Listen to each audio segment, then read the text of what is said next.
So before I begin with my analysis, I like to go to ResearchGate and evaluate the backgrounds of the researchers, which indicates the underpinning knowledge and what might have influenced their interpretation of their study. So we can see that Grace Glofcheskie, the principal researcher, is not yet on ResearchGate or hasn't claimed this research yet, but they've listed the paper on ResearchGate, and we can see that Stephen H.M. Brown from the University of Guelph is listed.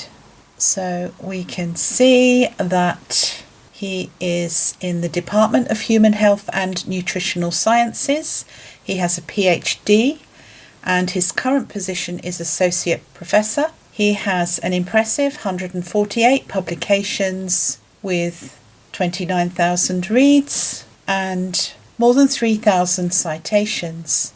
His skills and expertise are biomechanics, motion analysis, kinesiology, musculoskeletal disorders, muscle function, biomechanical engineering, posture, exercise science, rehabilitation, and kinematics. So I have a great deal of confidence that this paper has a good broad level of expertise.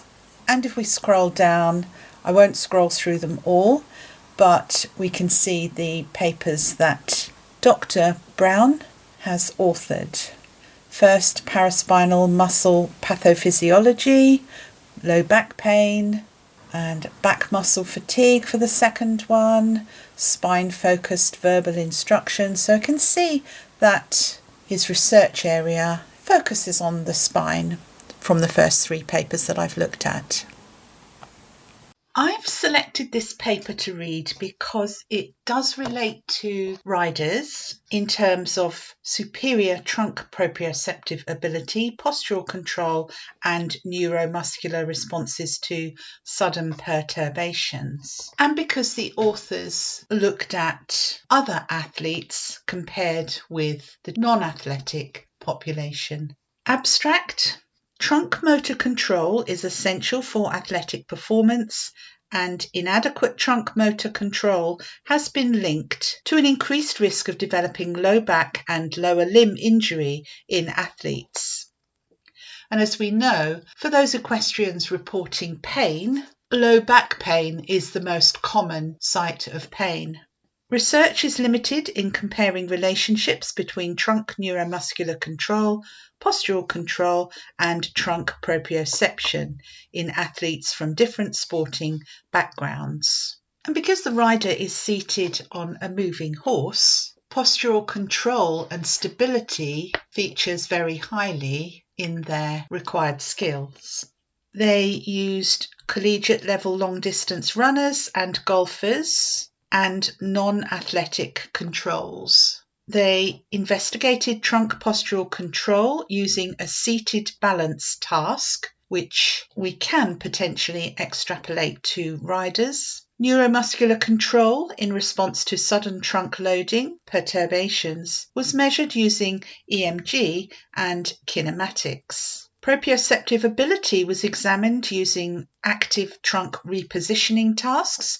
So they got their subjects to move their upper bodies, which again can be extrapolated to riders. Both athlete groups demonstrated greater trunk postural control and less center of pressure movement, so they were more stable, during the seated task compared to controls. And they further demonstrated faster trunk muscle activation onsets, higher muscle activation amplitudes, and less lumbar spine angular displacement in response to sudden perturbations compared to controls. Golfers demonstrated less absolute error and variable error in trunk repositioning tasks compared to both the runners and controls, suggestive of greater proprioceptive ability, and suggesting an interactive relationship between neuromuscular control, postural control, and proprioception in athletes, and that differences exist between athletes of various training backgrounds. So I think this was a very good way of establishing differences between an athletic population and a non-athletic population. Introduction. Athletes require precise neuromuscular control, appropriate body awareness, and accurate coordination of movements in order to excel in their sport. They must use their trunk to generate and coordinate changes in posture and movements about the limbs. Proficiency in standing postural control has been found to potentially determine successful athletic performance. And this group has superior standing balance control and potentially greater proprioceptive abilities, since repetitive athletic movements can lead to improvement. Athletes have faster responses to perturbations and greater neuromuscular control compared to healthy adults. But there are differences in athletic training depending on the sporting task. It's possible that these differences could relate to differences in neuromuscular control, postural control, and proprioceptive ability. Previous studies found that deficiencies in trunk neuromuscular control can predispose athletes to low back and lower extremity injuries. And at elite level, we can expect 75% of these athletes to have experienced one or more episodes of low back pain during their career. Therefore, athletes require a combination of strength, mobility, stability, body awareness, and appropriate muscle responses to perform at the highest level, but also to reduce risk of injury. Their aims were to determine if differences exist between athletes and non-athletic controls in terms of trunk proprioceptive ability, postural control, and neuromuscular response to sudden loading perturbations, and also to see if differences exist between two differing athletic groups.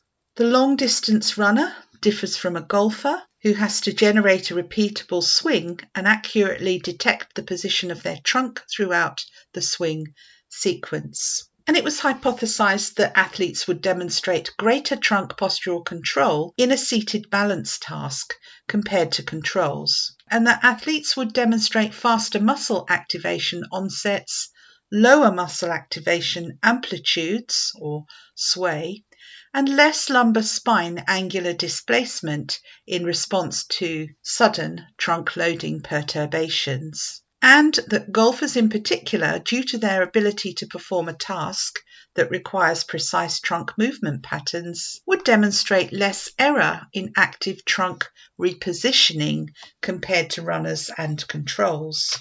Method: they had 12 runners, 12 golfers, and 12 controls.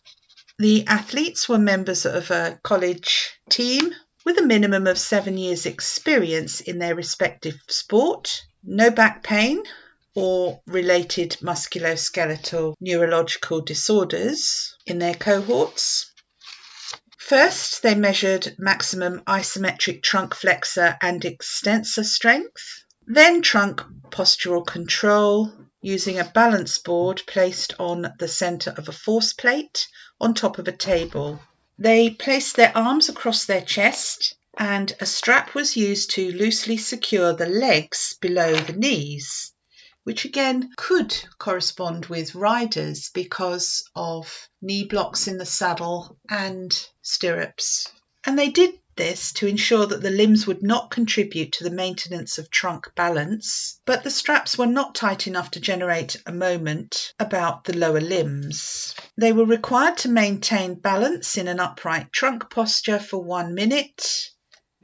There were 5 trials, and outcomes of the 5th trial were compared amongst groups to account for a potential learning effect of this task. So they controlled for experience. They used EMG electrodes over the muscle bellies of the erector spinae at the level of the 9th thoracic vertebra and 3rd lumbar vertebra, and external and internal obliques.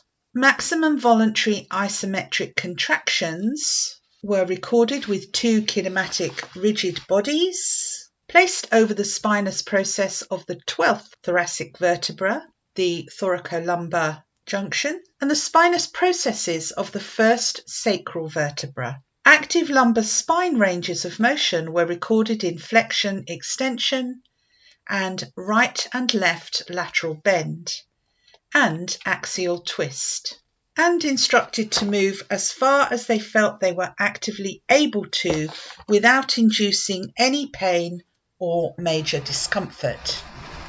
This task was repeated 3 times, and to assess trunk neuromuscular control, they were seated in a kneeling chair and a harness placed across their chest, with a force transducer within the harness, and perturbations were calculated to be equivalent to 10% of the participant's maximum trunk extensor strength, and they were blinded to when the perturbation would occur. Perturbations were applied in 4 directions, which is what riders are subjected to. Anterior perturbations resulted in primarily spine flexion. Anterior twist perturbations resulted in combined spine flexion, right axial twist, and left lateral bend. Posterior perturbations resulted in primarily spine extension. Posterior twist perturbations resulted in combined spine extension, right axial twist, and left lateral bend.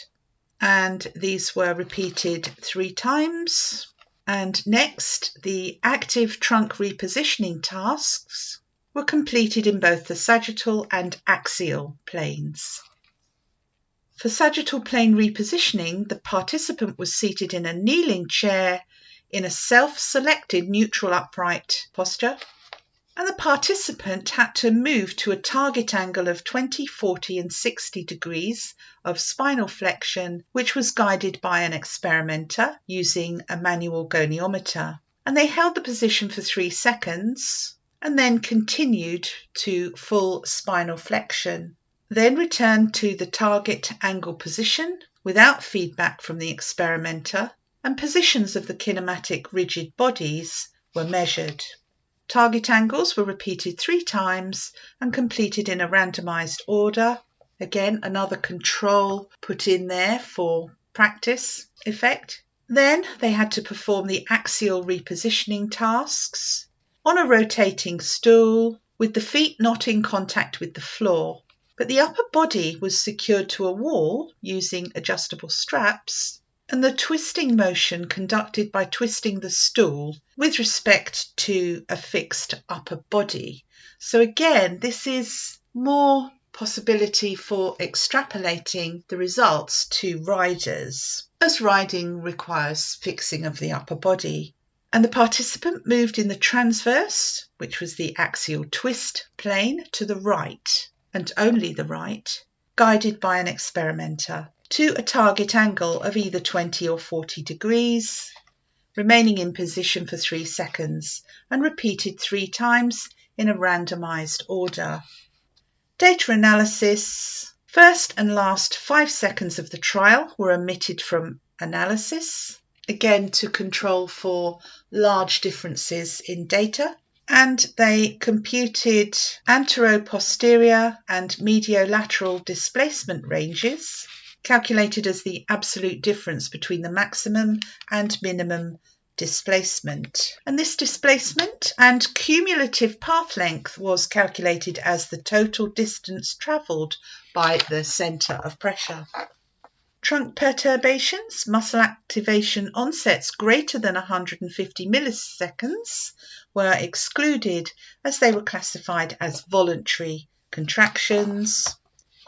Spine angles were obtained between the thoracic and the sacral rigid bodies for active trunk repositioning tasks. For both sagittal and axial twist tasks, the absolute difference between these 2 angles was determined to be the absolute degree of error. And variable error was quantified for each participant as the standard deviation of the absolute errors across all trials to a given target angle. Statistical analysis, one-way ANOVA to compare between groups. For perturbation, one-way ANOVA to compare between groups for each direction, which was the anterior twist, posterior and posterior twist. Trunk repositioning in the sagittal and axial planes, two-way ANOVA to compare between group and target angle. More tests to confirm normality of data, and the main effects and interactions were examined, and they used a post hoc test of significant effects. And the results were that the runners had significantly less body mass compared with golfers and controls, which you would expect. And the golfers demonstrated significantly greater trunk extensor strength, but there were no significant differences between runners and controls. Trunk flexor strength was also significantly greater in golfers. Again, no significant difference between runners and controls. And the golfers demonstrated significantly greater spine flexion active range of motion, which you may also expect because they rotate their trunks more in their sport, compared to both runners and controls. Runners don't have to rotate their trunk for running, so that may explain that result. Again, with no significant difference between runners and controls.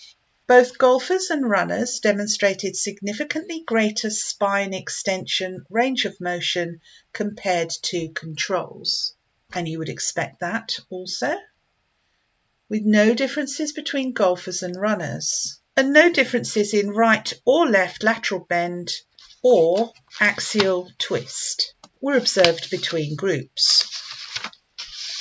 For the seated postural control task, golfers and runners demonstrated significantly less centre of pressure anterior-posteriorly and centre of pressure mediolateral displacement ranges, with no significant difference between these groups. And both these groups demonstrated significantly less centre of pressure antero-posterior and centre of pressure mediolateral root mean square displacements compared to controls. And again, no significant differences were noted between golfers and runners, who demonstrated a significantly shorter cumulative path length compared to controls. Trunk perturbations. Golfers demonstrated significantly less lumbar spine flexion when compared to runners and controls, which again is not surprising because they have to maintain an upright position, whereas the runners would be slightly more flexed for running. During anterior twist perturbations, no significant differences were observed in spine flexion between any of the groups. So axially, they were the same. However, golfers and runners demonstrated significantly less lateral bend and axial twist compared to controls, because again, they are training for stability, so you would expect them to have trained for reduced lateral bend and axial twist. And there were no significant differences between athlete groups. Posterior perturbations resulted in significantly less lumbar spine extension in golfers and runners. And during posterior twist perturbations, no significant differences between groups in spine extension or lateral bend.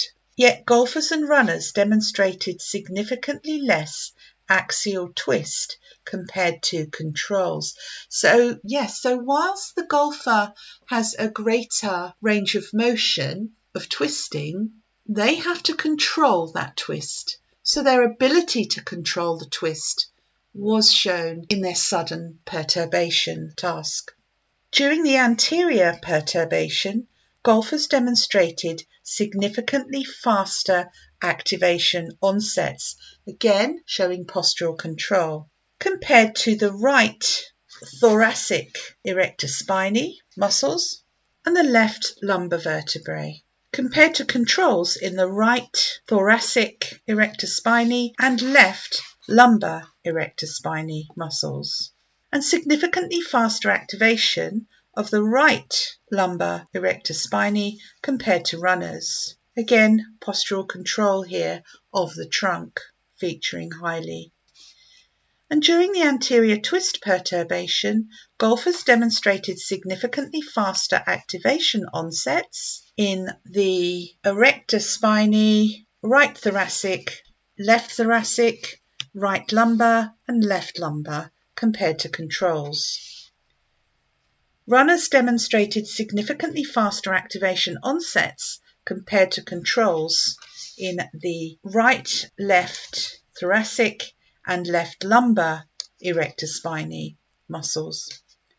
And no significant differences between the two athletic groups were observed in any muscle. Both athlete groups demonstrated significantly faster activation onsets during the posterior perturbation, and during the posterior twist perturbation, golfers and runners demonstrated significantly faster activation onsets in the right and left external obliques and the right and left internal obliques. No significant differences were observed between golfers and runners in any muscle during posterior or posterior twist perturbations. So again, comparable postural control. And for anterior perturbations, golfers and runners demonstrated significantly greater activation amplitude in the right lumbar erector spinae. And during anterior twist perturbations, golfers and runners demonstrated significantly greater activation amplitude in the left lumbar erector spinae. During posterior perturbations, golfers and runners demonstrated significantly greater activation amplitudes in the right and left internal obliques. And during posterior twist perturbations, they demonstrated significantly greater activation amplitudes in the right external oblique. No significant differences were observed between athlete groups in any muscle during any of the perturbation conditions. So, suggesting that these two athletic groups have comparable postural control, even though they are trained to two different athletic movements. The golfer being static and operating the upper body in one direction, and the runner dynamically running in a straight line. And no significant differences were observed between groups in the baseline pre-perturbation activation of any muscle for any of the perturbation conditions. So that's an interesting point because they assessed them before the task and their baseline muscle activation was comparable. Active trunk repositioning. Golfers demonstrated significantly less absolute error at 20 and 40 degrees of trunk flexion, but no differences were observed at 60 degrees. Again, this tells us that the golfer had trained to minimize their trunk flexion, and they demonstrated significantly less variable error, with no significant differences between runners and controls. Again, something different about the golfer here. They have trained to control their posture to remain more upright compared with the runners and the controls, who obviously did not train at all.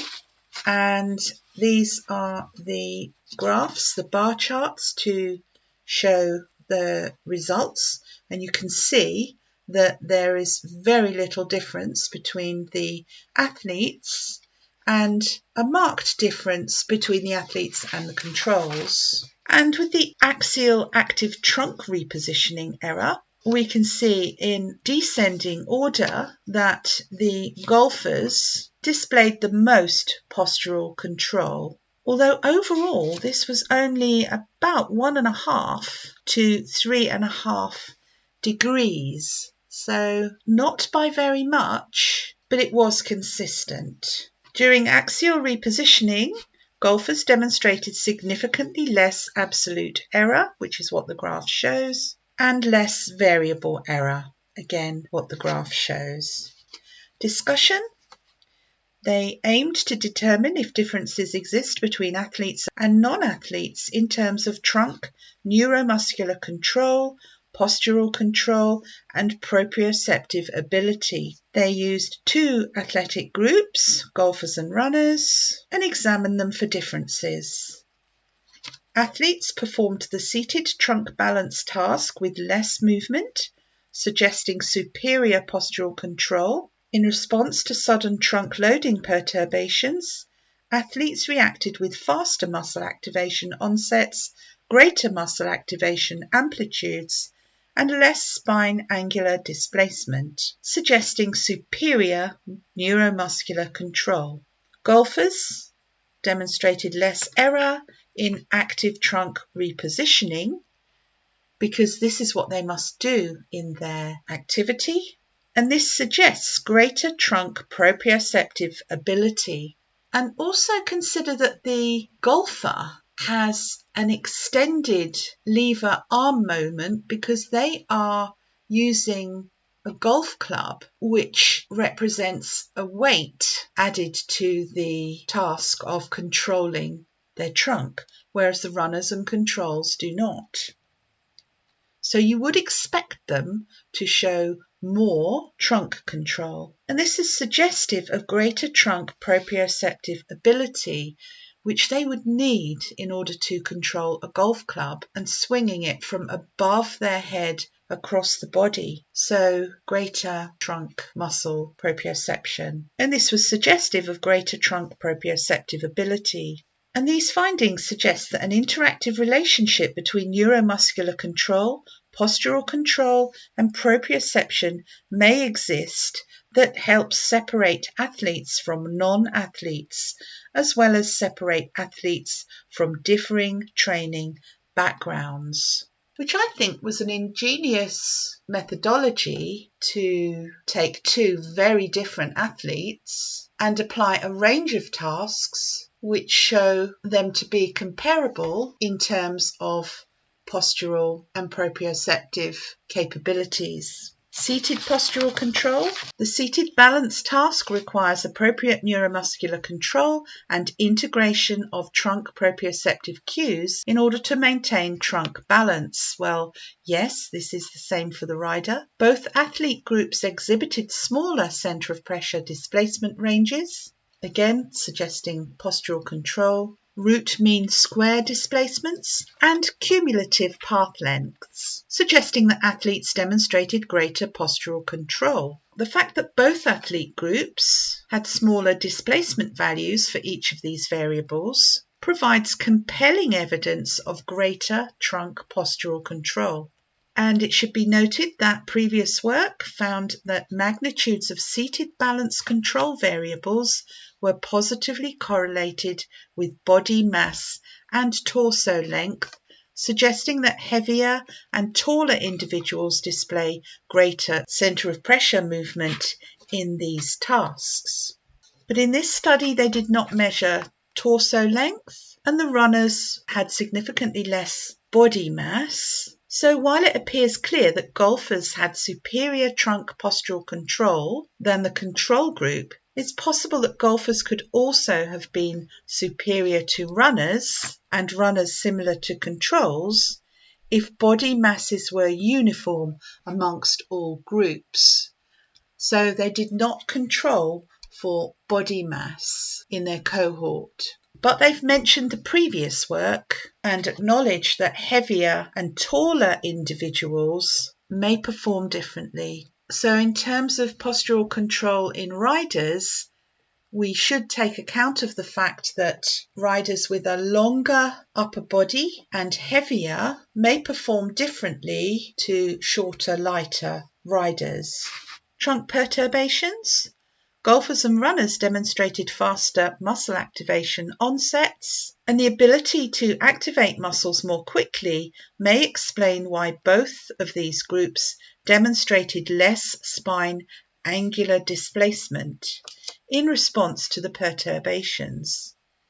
If a muscle can reflexively respond faster with appropriate amplitude, it is likely that the movement will be arrested more quickly with lesser displacement. Again, postural control. The ability to respond quickly to perturbations is essential for athletes, as they must be able to rapidly adapt to changes in their environment, and this can impact both injury potential and performance.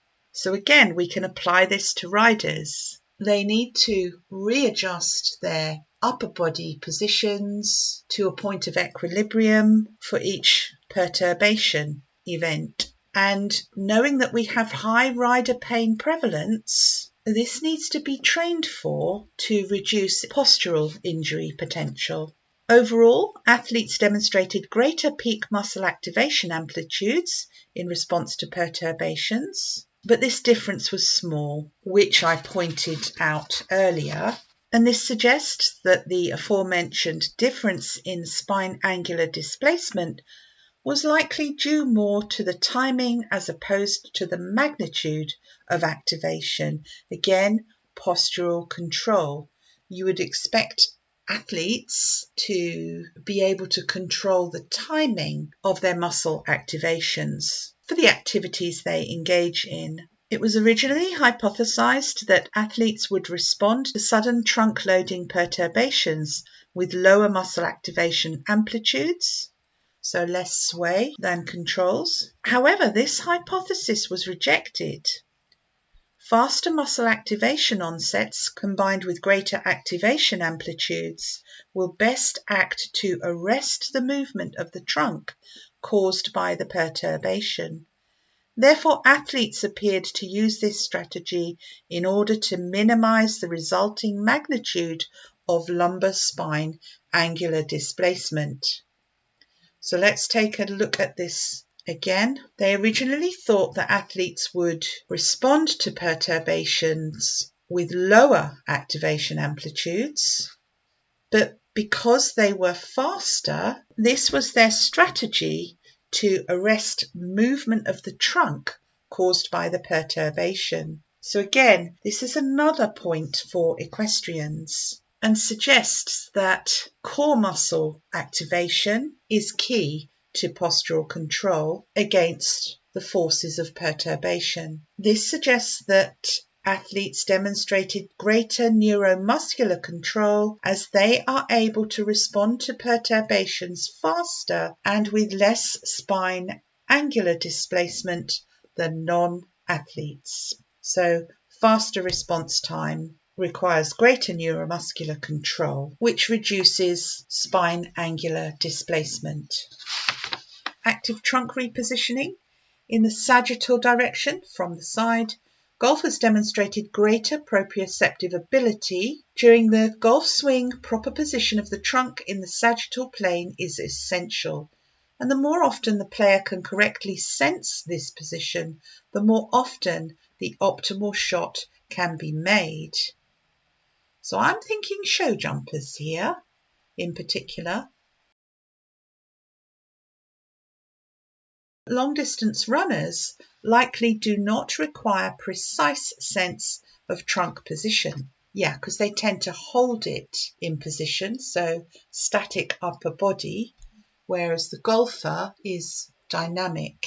Therefore, the group differences present at 20 and 40 degrees of trunk flexion and absent at 60 degrees may be training induced. Axial trunk repositioning yielded similar results to those found in the sagittal plane, as golfers demonstrated a greater proprioceptive ability to sense position in the transverse plane. And this is explained by the golf swing requiring movement about the transverse plane during rotation in the backswing and follow through. In other words, they have had a lot of practice and muscle conditioning to rotate their upper body, and as such, having the ability to detect small changes in trunk position is essential to their success. But runners minimize the amount of rotation about the transverse plane, as this motion can be inefficient when propelling forward. And these differences in movement patterns between those two sports may explain the differences in proprioceptive abilities. So again, this makes a case for equestrians to be training off horse for postural control on the horse. This study yielded a number of interlinking results related to trunk motor control. First, golfers and runners demonstrated better trunk postural control as well as faster muscle activation and less spine angular displacement in response to trunk perturbations. Second, golfers demonstrated less error during active trunk repositioning, suggestive of greater proprioceptive ability compared to runners and controls. These findings suggest potential relationships between trunk neuromuscular responses, postural control, and trunk proprioception. Yet the underlying reasons for why these relationships exist are not conclusive. It's possible that athletes who achieve a certain level of success naturally present with these capabilities, which provides them with an advantage to achieve at an elite level. Alternatively, athletes are highly trained individuals, and perhaps these capabilities are learned through years of training. So, natural ability versus training. But we do see in riders, even from a young age or at the beginning of their riding, some have a natural ability which others don't have, or which others learn across years of training. Previous research has demonstrated that sport training can improve reflex responses to perturbations in recreational controls, suggesting that improvements to capabilities related to motor control can be learned and developed over time. But it's likely that athletes demonstrate a combination of natural and developed abilities in order to reach high levels of success.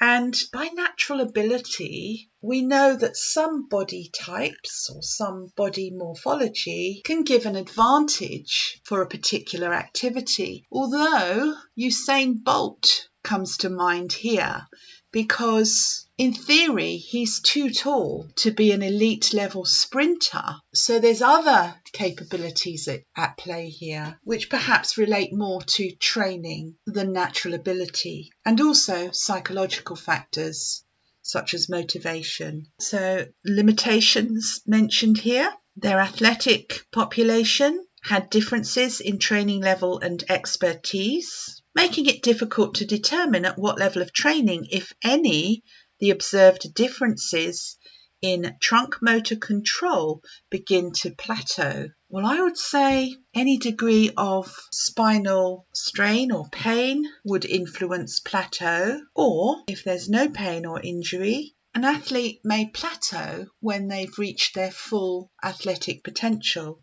And when performing axial trunk repositioning, participants were only tested by twisting to the right.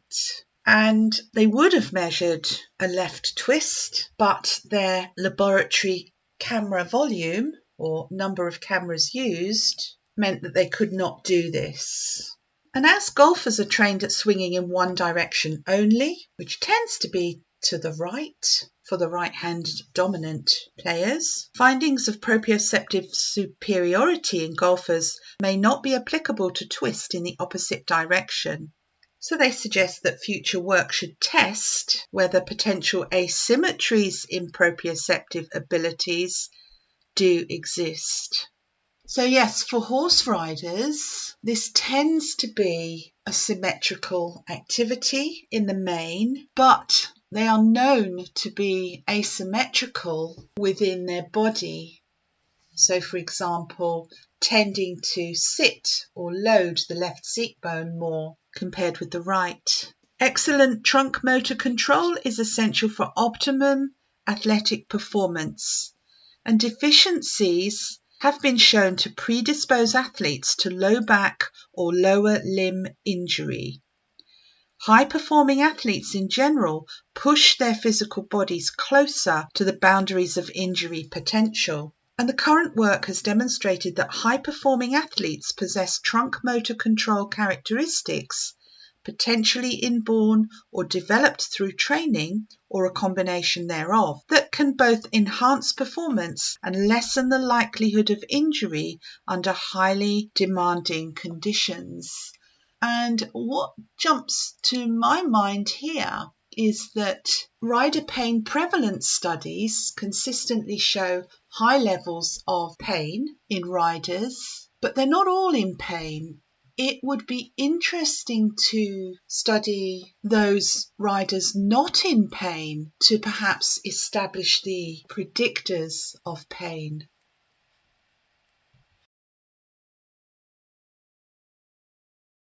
To summarise, the researchers investigated the concept of superior trunk proprioceptive ability, postural control, and neuromuscular responses to sudden perturbations. And although this was not specifically about horse riders, it shows how two highly contrasting athletic groups can be very similar in terms of their trunk muscle reflex performance. The tests they performed were seated, therefore comparable with horse riding. They found that although their athlete groups' demographics varied, they performed similarly in seated postural control with comparable reduction in upper body sway compared to the control group. Their muscle activation was faster compared to controls, and golfers whose sporting discipline required trunk rotation, in contrast to runners whose trunk remained static, demonstrated a higher degree of proprioceptive capability. Because these differing athletes were able to develop a high degree of postural control, this makes a case for equestrians to train their postural control off-horse, which may help their seated postural control on the horse, resulting in enhanced performance and reduced risk of low back strain, and that there may be a wide range of options for them in their choice of cross-training activity.